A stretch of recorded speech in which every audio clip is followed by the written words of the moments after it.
Makuru makuru. Makuru se. Bahinga kumbona wahanya se kibuno amaguru. Wanditse wa mwana. Umbu wende nakubise hino nuri ibibaya namanutse shanga teri imisozi nacuritse umusozi. Nawuzana kwandikisha umwana wanjye amaze iminsi. Kwa kutamenya makuru rero. Ntabwo uzi ikigo cyitwa Itetero. Kisi cyaba kiri he? Ntabwo nkizi. Kwa kutamenya makuru kwaje. Ndangira neza naje kura he icyo kigo. Wikwiri kujya kuremereza telefone ngushyemo nimero. Zikemo sha. Zikemo ndako nabahamagara bamfitira umwana. Tubahamagara numva. Ara!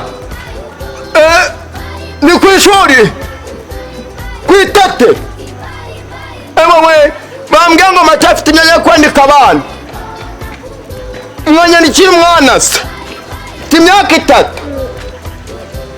Nese mwandika mutamureba simuzamuzana mukamubona.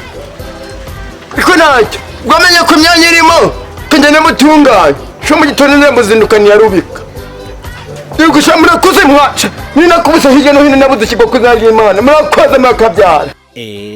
Itetero school turamenyesha ababyeyi bose bafite abana bifuza kubarira ko imiryango ifunguye igiti kigororwa kikiri gito. Zana umwana wawe tumuricyaza mu bumenyi akura avuga neza icyongereza n'igifaransa.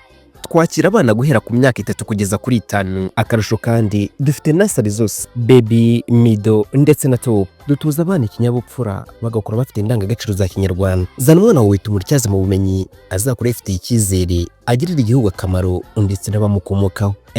Itetero school duherereye mu karere ka Gasabo, umurenge wa Ndera, akagari ka Cyaruzingi, umudugudu wa Gatare. Ku bindi bisobanuro kandi wahamagara izo nimero uri kureba muri screen yawe.